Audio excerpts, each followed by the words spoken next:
Hi, welcome to the kitchen. I'm Carrie, and this is the Nourished Recovery. It's a space where we nourish the body with healthy food, strengthen the soul with scripture, and walk the path of recovery with God's grace.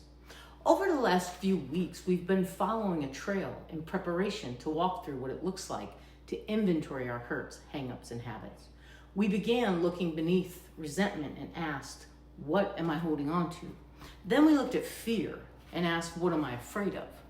Last week, we talked about control and what we were doing because we were afraid. And so that brings us to one more question. Who am I relying on? Because control isn't just about wanting things to go our way. Sometimes control can reveal that somewhere inside, we've begun believing that everything depends on us, that we have to manage everything on our own and be the ones to fix it. We have to hold it all together. So that brings up today's topic, and that's pride. But before we get too deep into that conversation, let's talk about what we'll be putting together in the kitchen today. So we're going to be making an andouille sausage and roasted corn skillet.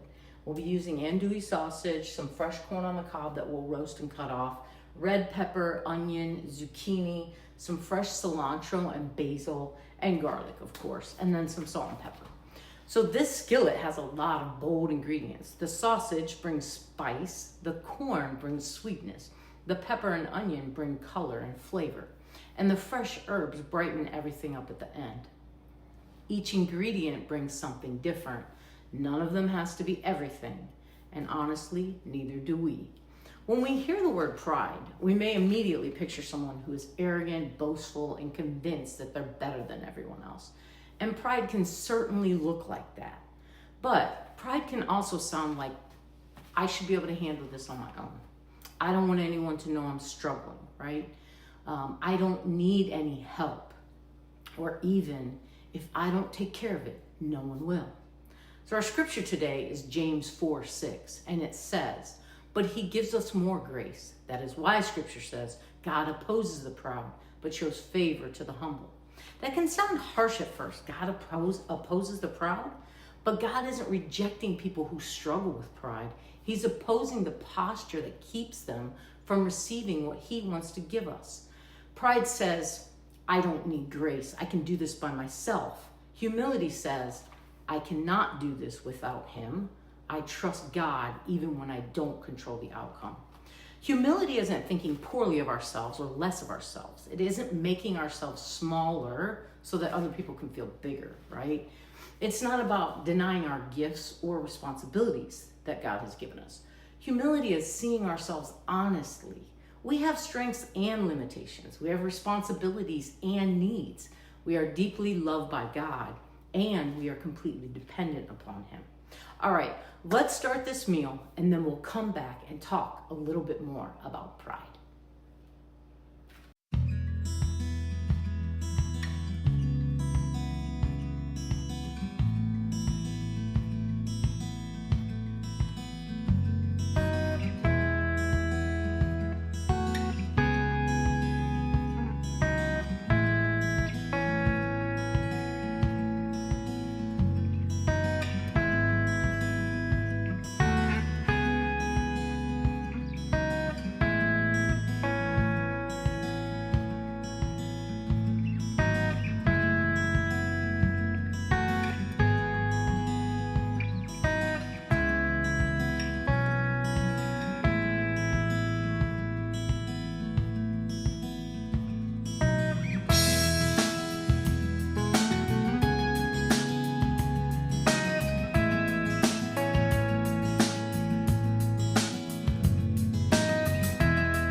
All right, pride and control.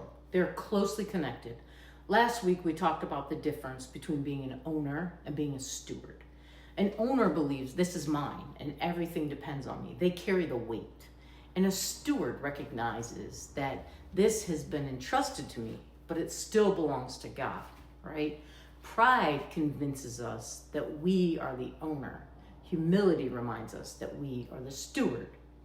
We can be responsible without believing that we are in control of every outcome. We can even prepare well without trying to predict everything. And we can lead without believing that we always know best, right? We need to make sure that we're looking at others as well, right?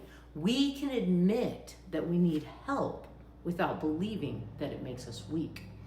One of the hardest ways that pride shows up in recovery is through defensiveness. Someone says something that touches a tender area, and before we even consider whether there might be truth in it, we snap back and we pop off. We justify or blame, and we point out what the other person did wrong, right? We don't want to take ownership of that.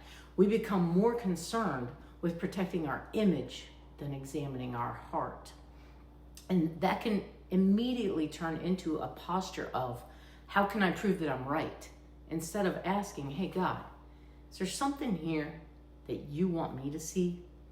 And listen, that doesn't mean that every criticism is accurate. Humility doesn't require us to accept healthy accusations or remain silent when boundaries are needed. But humility allows us to become curious instead of immediately defensive.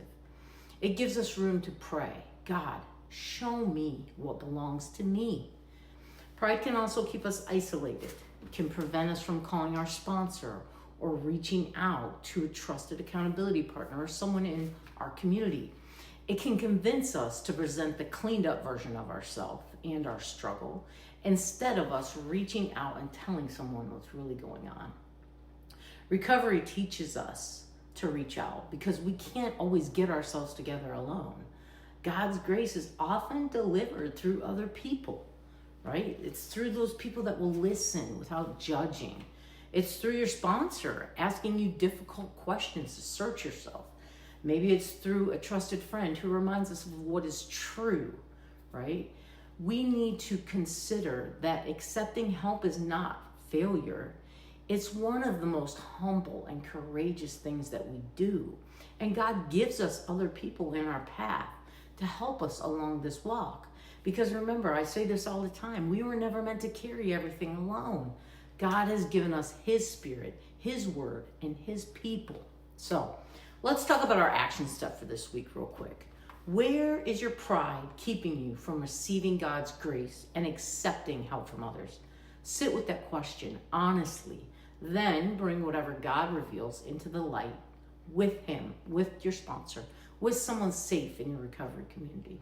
And then next week, we're going to talk about the next step in the Celebrate Recovery curriculum, what it looks like to admit our wrongs to God, to ourselves, and to another safe person, and how that brings us freedom. I hope you'll join me and continue walking this journey. If you've missed any of the previous episodes, I encourage you, go back and watch them so that you can understand where we're at along this journey.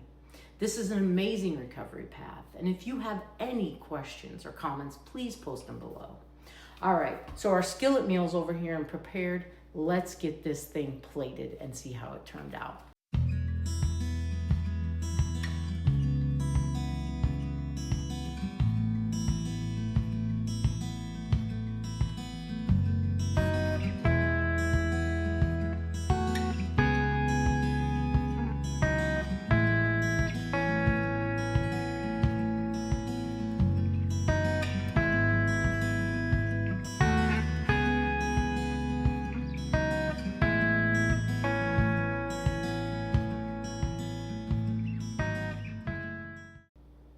And there it is. I'll have the ingredient list below so you can try this recipe for yourself at home. I hope to see you next week in the kitchen. And in the meantime, take care of your body, stay close to God, and keep moving forward in recovery.